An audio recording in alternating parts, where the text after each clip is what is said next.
Oui, c'est quelque chose de possible. Déjà, le pardon, c'est un geste qui ouvre sur plusieurs possibilités. Et alors, il n'est pas facile de dire oui avant que l'acte ne se pose. Parce que en disant oui avant que l'acte ne se pose, c'est déjà envisager cette possibilité. Mais par expérience, pour avoir expérimenté ce que c'est que le pardon, on est prêt, je suis prêt à pardonner tout. Et tout dépend des circonstances. Et comme disait euh, un sage, dans la vie, il n'y a pas de principe, il n'y a que des circonstances. Donc, seules les circonstances sont souvent déterminantes dans ce genre de situation.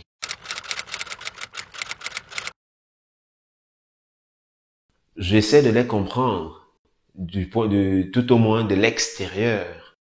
Aujourd'hui, c'est une véritable mode. Au départ, ça s'est posé comme une modernité dans les laboratoires de chimie ou de biochimie où il y a eu toute cette plasticité de la peau qui a évolué dans les années 80, 90. Aujourd'hui, on verrait en Afrique par exemple des gens noirs de peau qui d'un jour à l'autre deviennent totalement clairs de peau avec des cheveux défrisés. En anglais, on parle du curly. Donc, je pense que ces gens-ci le font au départ, c'est parce que, en ce qui concerne les populations africaines, elles ont d'abord été poussées à se détester, à se rejeter, à ne pas regarder la beauté, contempler la beauté noire, la beauté de l'homme ou de la femme noire. Et comme cela s'est ancré dans la conscience collective, que le modèle était le modèle clair de peau, blanc ou blanche, fin, parce que ça concerne également ceux-là qui ont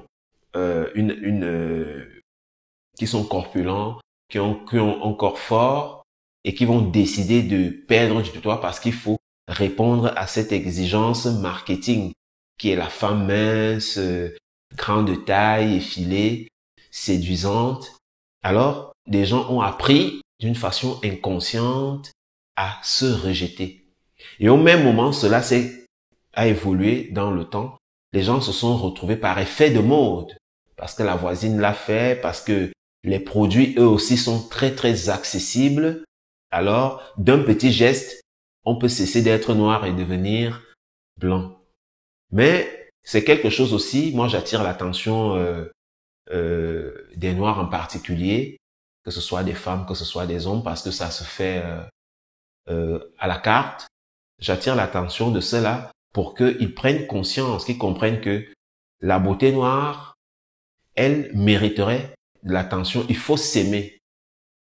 C'est un acte de détestation, fut-il inconscient, de se décaper la peau. Et pire encore, cela entraîne des conséquences, puisque ces produits cosmétiques qui sont vendus, que ce soit cher, que ce soit moins cher, bon, disons, accessible ou pas accessible, ils ont des mêmes conséquences. On a des cancers de la peau qui en découlent. Donc, il faudrait mieux aujourd'hui que l'on s'intéresse à la nature des cheveux et qu'on fasse comme des Black Panthers qui gardaient leurs cheveux, quitte à ce qu'ils touchaient le plafond, mais pourvu que on ne soit pas dans ce rapport de détestation avec soi-même. La vie.